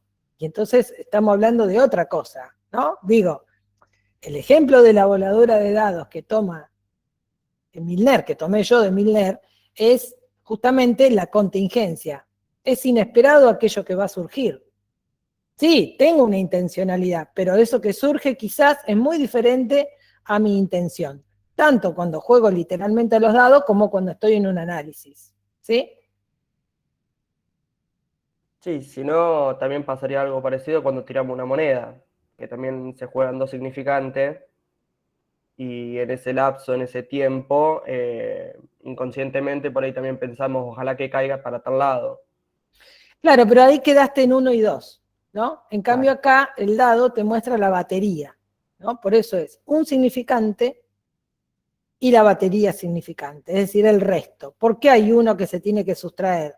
Porque justamente, porque si no sería un significante representa a un sujeto, un significante con un significado, ¿sí? Como las relaciones de significante a significante es un significante en contraposición al resto de los significantes. ¿Sí? Ay, se me iba. Bueno, por eso, cuando uno, miren, me acordé de un lapsus propio de hace muchísimos años, yo trabajaba en posgrado en la facultad, trabajé en distintas oportunidades, en distintos lugares en la facultad, pero bueno, eso era, recién me recibía, y entonces me parece que tenía que hacer un afiche o algo así. Y entonces el título de algo que se iba a presentar decía primacía fálica. ¿Sí? Primacía fálica. Y yo hice el cosa, y entonces otros docentes que estaban ahí conmigo leyeron y se mataban de risa. Y yo digo, no sé de qué se ríen. Y entonces yo en vez de poner primacía fálica puse primera falacia. Y entonces todos se reían y yo no entendía cuál era la gracia, porque no entendía que yo había expuesto eso, ¿no? Y entonces me dice, pusiste primera falacia. Y yo digo, ¿y qué había que poner? O sea, evidente, ¿no? Bueno, fíjense en mis, o sea, está bien, eso en un contexto de trabajo, qué sé yo, no sé si después lo habré llevado o no a análisis, no recuerdo ahora, pero quiero decir, eso en análisis, fíjense si no es sorpresa, digamos, ¿no? Yo puse primera falacia y todos y me miraban como diciendo, ¿cómo no se da cuenta? Y yo insistía ahí. Así que bueno, dale. Bueno, con esto de primera falacia, en vez de primacía fálica, arrancaste con la caída de la heteronormatividad del psicoanálisis hace muchos años. Che, a ver, escucho que se han quedado tildados con el tema de los dados, que en realidad es un ejemplo para entender la formalidad del inconsciente. Digo, está bueno que lo entendamos y lo pongamos a tensionar. Lacan utiliza el ejemplo de la tirada de los dados en varios lugares, seminario 2, posteriormente a las clases que ustedes tienen en el programa, y lo trabaja en un escrito que se llama el Seminario para la Carta Robada. En algún sentido lo que hace ahí Lacan es mostrar cómo hay un determinismo inconsciente en función de la inscripción de lo simbólico. A ver, lo repito.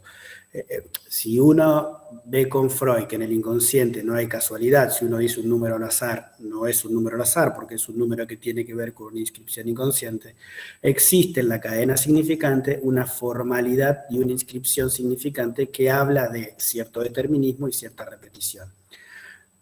La idea es poder ubicar con esto de los dados que en sí no podemos de antemano entender o suponer cuál es la combinación posible entre significados. Si quieren lo podemos pensar con Freud cuando hablamos de la asociación libre. Digamos, cuando uno hace o apuesta a la asociación libre, si bien hay una repetición que se pone en juego y ahí hay una formalidad del inconsciente, es decir, una inscripción que se va dando, simbólica, y que se repite, uno no sabe dónde va a terminar. Y entonces, ¿cómo puede existir la asociación libre si lo tomamos lingüísticamente? Porque veo que algunos han escrito, Jacobson, Saussure y la cuestión del signo.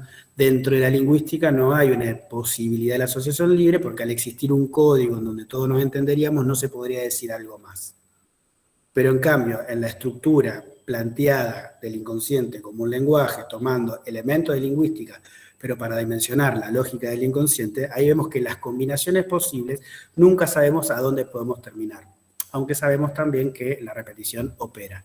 Digo esto porque como que me pareció que quedaron con el tema de los dados, y quizás era para entender o graficar esto de que en definitiva siempre hay un significante que se puede agregar, y que de la combinación entre ellos puede existir o no la emergencia de un sujeto del inconsciente.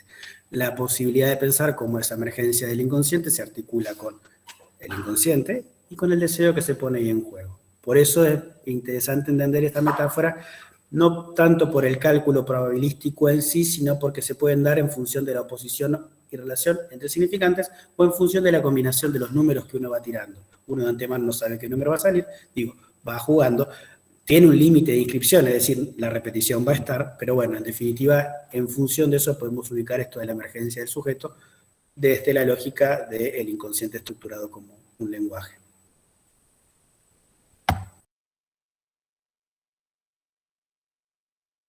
No sé si sirvió para aclarar algo o no, pero cualquier cosa vuelvan a consultar. En definitiva, podemos ubicar que este sujeto, si es del significante, no tiene una consistencia yoica como lo señaló Vivi, no tiene una relación al individuo, que es un concepto más pensado biológicamente, no tiene una relación con la subjetividad y la cuestión de la época o lo contemporáneo, y lo que señalaban en función del sujeto histórico o no histórico, en definitiva no hay ahí una cualidad específica de este sujeto del inconsciente. Recuerden que cuando Lacan habla de la regresión, yo tomo cuestiones del programa que por ahí las han visto y les va a sonar familiar, pero cuando ve la cuestión de la regresión en la inyección de Irma y debate con Erickson en función de que si es una regresión topológica o temporal, y él termina diciendo que no, que es una regresión en términos del significante. Toda regresión tiene que ver con lo que se dice hoy, y por eso la verdad es en estado naciente, recuerden, sino en el Menón, y no es una verdad histórica con la pelea que Lacan tiene ahí, o la charla que tiene ahí con los interlocutores, que hablan de una verdad histórica y dicen, no es una verdad histórica, porque la verdad fondo se construye en función del significante que se dice hoy. ¿Sí? Digo, para ir ajustando estas ideas. Bueno, no sé si aclaré o no, las caras dicen lo contrario, pero bueno. Se entendió muy claro. Bueno, gracias. Con esto vemos esto, bueno, que hay cuestiones que no podemos pensar invariante en función del inconsciente porque existe y preexiste y sí los efectos de la época que aparecen ahí.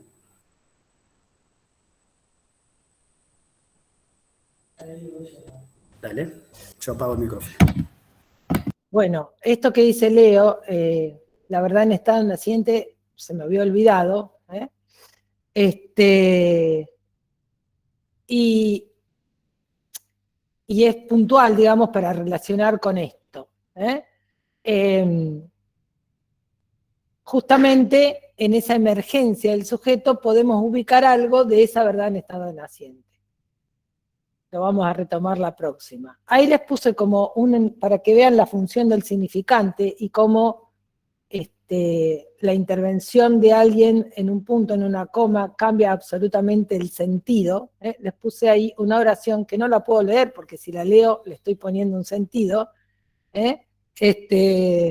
Entonces, ¿dónde estaría la coma? Bueno, una dice entre tiene y el hombre. Si la mujer supiera el valor que tiene, el hombre estaría en 4 patas tras suyo. Y acá me dice después de tiene. Entonces, si la mujer supiera el valor que tiene el hombre, andaría en 4 patas tras suyo. Acá son todas mujeres, por eso dicen eso. Pero si uno pone, si el hombre supiera el valor que tiene las mujeres, a ver, si el hombre supiera el valor que tiene, no la puedo leer acá. Si la mujer supiera el valor que Profe, tiene... eso es el valor de la coma de Cortázar. Claro, bueno. Cortázar lo pone en juego, dice, si usted es un hombre, lo leerá de tal manera, si usted es mujer, lo leerá de tal otra. Exactamente. En definitiva, depende no me de... salía leerlo como hombre, mirá vos. Bueno, pero... Está muy bien, también, es un eso. juego cortasiano. Exactamente, de eso se trata. Bueno, pero ese juego que hace Cortázar es muy interesante porque pone en juego el significante, ¿sí? De eso se trata. No, el problema del significante no es un problema de Lacan, es un problema del significante, es decir, de la letra, del escrito, de la palabra, de la lectura. Entonces, eso nos muestra que justamente cómo alguien diga algo y cómo alguien... no, pará, yo quise decir, y pone la coma en otro lado, no, pará, vos ya dijiste esto. Y acá te haces responsable, ya que vamos adelantando, de lo que acabas de decir. Pero yo no quise decir eso, lo lamento. Pero acá fue dicho esto. ¿Sí? Sería que el valor de la coma es el valor del significante. Podría ser. Podría ser, ¿sí? Le da la función a eso. La semántica. Entra semántica a la cadena significante, ¿no? Entra el sentido del significante. Ahí va. Claro, pero la coma también puede ser variante. Bueno, eso es lo que estamos diciendo, claro. Por eso. Esa es la idea. Hay una frase que todos se acuerdan también, pero bueno, no se la voy a dar porque es muy vieja. Pero digo, alguien, por ejemplo, hace mucho, alguien decía, bueno, cuando trabajaba en un hospital, ¿no? Entonces dice, odio a las mujeres que hacen aborto, ¿no? Y la otra analista le dice, ¿cómo odia a las mujeres? ¿No? Bueno, a ver, no sé si estaba bien la intervención o no es la cuestión que estoy poniendo en juego. Digo, devolverle ese mensaje en forma invertida, ¿sí? Es devolverle otro sentido. Es lo mismo que esto que estamos haciendo con esta oración. Si la digo, ya la digo con un sentido. Eso es lo que tiene que suspender el analista. Ese sentido. ¿Sí? Eso es lo que tiene que suspender el analista, porque si el analista espera, ¿no?, que la coma vaya para el lado de la mujer, digamos, chau, listo, no es más analista. ¿Sí? El analista tiene que suspender su propio sentido. Tiene que suspender esa espera que vaya para tal lado o vaya para tal otro. Tiene que suspender eso. Por eso el deseo del analista es invariante. ¿Sí? El deseo del analista no es que,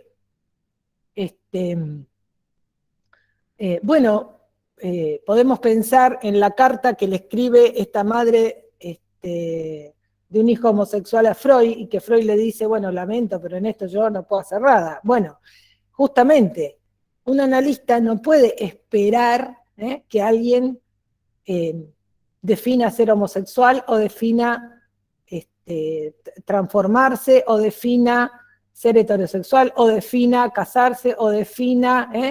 Lo mejor que puede hacer es divorciarse, jamás. Eso no es una... eso es un sentido que da el analista. Entonces, el deseo del analista es analizar, y para analizar hay que suspender el propio sentido. Si no, estamos en la psicología. Suspender el goce, me dice acá Leo, claramente. Y tomar también una postura ética respecto de... Bueno, pero la ética no es moral. Bien, la ética no es moral, dice Lacan, un poco después de los seminarios de ustedes. Pero, ¿qué quiere decir esto? Pará, ¿no? Éticamente no está bueno que alguien haga un aborto. Bueno, eso es moralidad. Es nietzscheano El tema profe, es... perdón. ¿Cómo? Es un poco nietzscheano también. También, bueno, Viene, arranca de también, ahí pero... esto de la moralina contra de la ética, que es el procedimiento de la ética. Exacto, porque la ética es del inconsciente, dice Lacan. El inconsciente es ético, no moral. ¿Sí? El inconsciente es ético, no moral. Entonces, el analista no puede ser mucho menos moralista. Tiene que, el deseo del analista, que es analizar, ese es el deseo del analista, no mi deseo, es el deseo del analista, que es analizar. ¿Sí? Mi deseo estará para mi análisis, pero no cuando analizo. ¿Sí? Y por más que yo adhiera, ¿sí?, supongamos, ay, ¿cómo vas a hacer un aborto? Eso jamás puede intervenir, ¿sí?, la moral en un análisis, porque es el sentido del otro. Bueno, si no hay más preguntas, nos vamos a descansar y continuamos el próximo sábado, ¿sí?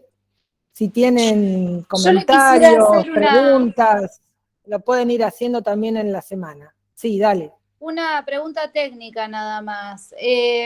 ¿Queda registrada la asistencia al seminario? Sí, Porque si yo pusiste busqué, ahí. sí, porque yo busqué dónde inscribirme y no encontré en comunidad. No, quedás acá en el, si pusiste hoy la asistencia, ya está, porque eso, el programa mismo después nos guarda la Almacena. grabación y el escrito. Bueno, listo. Perdón, ¿podrán Gracias. subir después el texto de Aleman, nota sobre Lacan y Sartre, el que está en bibliografía obligatoria? Porque Bien. no sé, no No lo sé encuentro. si... Gracias. No sé si Ahí está... pasa el link. Bien, Ah, muy ahí les bien. paso el link. Gracias. Pero gracias. Danilo, qué grande, es velocísimo. Ese es, en nuestra cátedra el Manu Calandra que hace así tan rápido, pero ahora tenemos otro colaborador. Gracias.